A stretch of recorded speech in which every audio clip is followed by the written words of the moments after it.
Dear student, good morning. Today's topic is atomic mass. The average relative mass of an atom of element as compared to the mass of an atom of carbon 12. Atomic mass is equal to the mass of an atom divided by the 1 upon 12th mass of carbon 12 atom. So 1 mu means atomic mass unit is equal to 1 upon 12th mass of carbon 12 atom, which is 1.66056 into 10 to the power minus 24 gram. ये 1 mu का आपका value है. किसी भी atomic mass जिसको relative atomic मास कहेंगे वो measure किया गया है कार्बन 12 आइसोटोप के 1/12 मास के इक्वल. जैसे आप जनरली स्केल में देखते हैं तो सबसे लीस्ट काउंट है उसका 1 मिलीमीटर. तो 1 मिलीमीटर से जितने टाइम ग्रेटर या lighter. For example hydrogen 1/12 part के मास के इक्वल है और आप जानते हैं हाइड्रोजन सबसे लाइटेस्ट एलिमेंट है. So mass of an atom of hydrogen 1.6736 into 10 to the power minus 24 gram. ये इसका एब्सोल्यूट मास है. यदि आप relative atomic mass of hydrogen निकालना चाहें तो मास ऑफ हाइड्रोजन एटम को डिवाइड करेंगे 1/12 mass of carbon 12 atom. So 1.6736 into 10 to the power minus 24 gram divided by the 1/12 means 1.66056 into 10 to the power minus 24 gram. So value आपकी आई 1.008 AMU. It means कि ये hydrogen carbon 12 isotope के 1/12 के relative equal होगा. Student, chemistry में बहुत सारे ऐसे एलिमेंट हैं जिनके के एक ही एटम नहीं है, सिमिलर टाइप्स ऑफ एटम नहीं होते. बहुत सारी कंडीशन आइसोटॉप्स होती हैं जिनमें न्यूट्रॉन्स की नंबर इंक्रीज या डिक्रीज होने की वजह से उनका मास चेंज हो जाता है. तो ऐसे सभी सब्सटेंस जो आइसोटॉप रखते हैं उनका आप जनरली एक मास से नहीं निकालेंगे, आप उनके लिए एक एवरेज एटॉमिक मास निकालते हैं. तो average atomic mass of isotopes case in an element. तो देयर फॉर एग्जांपल अगर आप देखें समझने के लिए कार्बन के 3 आइसोटॉप हैं C12, C13, C14. और C12 की जो एविडेंस है यानी नेचर में सबसे ज़्यादा मिला है वो 98.892% है. सबसे ज़्यादा कार्बन 12 मिलता है. कार्बन 13 1.008 है और कार्बन 14 वाला आइसोटॉप रेयर है. ये सिर्फ 2 into 10 to the power minus 10 है नेचर में. बात एटॉमिक मास की जाए तो कार्बन 12 की एटॉमिक मास 12 है. कार्बन 13 का 13.00335. वहीं कार्बन 14.00337. तो टेबल से एक चीज़ क्लियर होती है कि सबसे ज़्यादा कार्बन 12 आइसोटोप नेचर में है और ये भी पता लगता है कि कार्बन 14 इन तीनों आइसोटोप में सबसे ज़्यादा हैवियर है. तो अगर आप उनको एक खाली अगर आप जनरली एक को यूज़ करें तो वो सही नहीं होगा. तो आप यूनिट निकलते हैं average atomic mass. So easy है average atomic mass of carbon. It is sum of relative abundance and atomic masses of carbon 12, carbon 13 and 14 and divided by 100. इसमें करना क्या होता है, जैसे पहला आइसोटॉप है कार्बन 12, उसकी नेचुरल अबंडेंस है 98.892. तो वो वैल्यू रखी, उसके बाद उसके रिलेटिव उसके एटॉमिक मास से मल्टीप्लाई करा.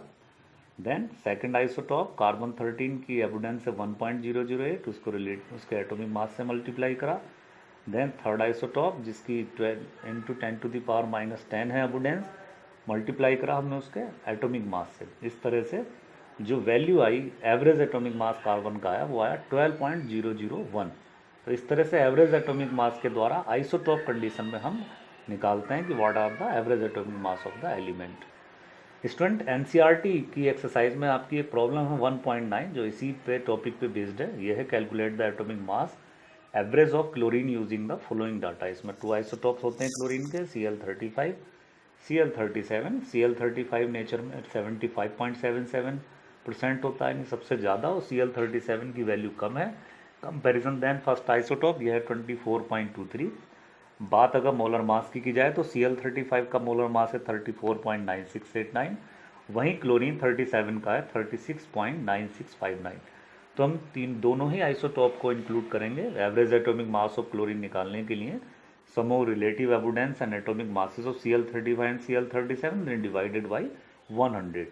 तो पहला वाला आइसोटॉप Cl35 नेचर में 75.77% वैल्यू रखता है, तो उसके मोलर मास से मल्टीप्लाई करा 34.9689. Then some second isotope Cl37 जिसकी नेचर अबंडेंस 24.23 है, मल्टीप्लाई करा उसके मोलर मास से, यह है 36.9659 और डिवाइड करा आपने 100 से. सो वैल्यू जो आई आपकी एवरेज एटॉमिक मास की वो आई 35.453 ग्राम पर मोल. स्टूडेंट, इसी टॉपिक पे आपका एक क्वेश्चन है 1.32 जिसे एक क्वेश्चन है calculate the atomic mass of naturally occurring argon from the following data. इसमें आर्गन के 3 आइसोटॉप होते हैं, AR36, AR38, AR40। Isotopic masses की बात की जाए तो आर्गन 36 नेचर में जो है 35.96755 ग्राम पर मोल वैल्यू है, और आर्गन 38 की 37.96272, वहीं आर्गन 40 39.9624 है। इस डाटा से क्लियर होता है कि आर्गन 40 का मास हैवियर है और सबसे लाइटेस्ट जो है वो आर्गन 36 है। एबुडेंस की बात की जाए तो आर्गन 36 0.337% है, वहीं आर्गन 38 0.063% है। आर्गन 40 99.600% है। इट मीन्स सबसे ज़्यादा जो नेचर में मिलता है वो आर्गन 40, और जो सबसे ज़्यादा रेयर है वो है आर्गन 38, मिडिल वाला। सो वही same procedure, average atomic mass argon, जो आपके फर्स्ट आइसोटॉप है उसकी आप आइसोटॉप मास को उसके नेचर ऑफ एबंडेंस से मल्टीप्लाई करेंगे। ये जो आपके तीनों आइसोटॉप हैं इस प्रोसेस को बढ़ाएंगे आगे। After the calculation the answer is 39.948 gram per mole. हमारा नेक्स्ट टॉपिक है gram atomic mass. It is the quantity of an element whose mass in grams is numerically equal to its atomic mass.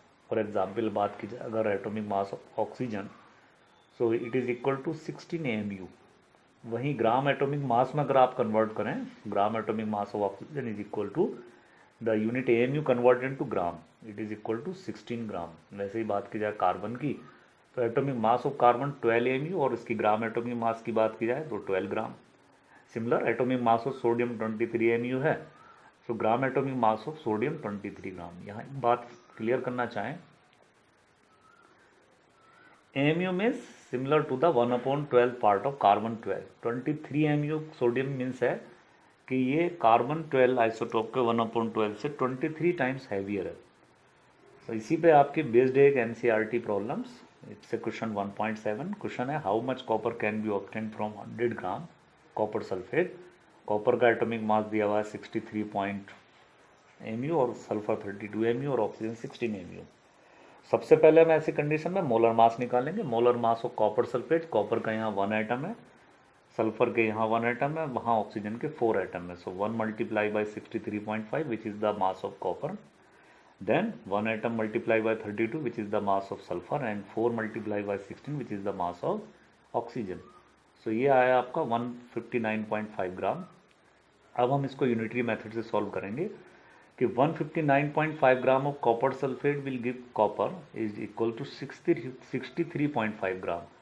So 100 gram of copper sulfate will give copper, then 63.5 multiplied by 100 and divided by 159.5, so value is 39.81 gram. It means कि अगर हम 100 gram copper sulphate में देखें तो copper हमें 39.81 ग्राम मिलेगा। वहीं अगर बात की जाए मॉलिकुलर मास में तो कॉपर की वैल्यू 63.5 ग्राम हो जाएगी।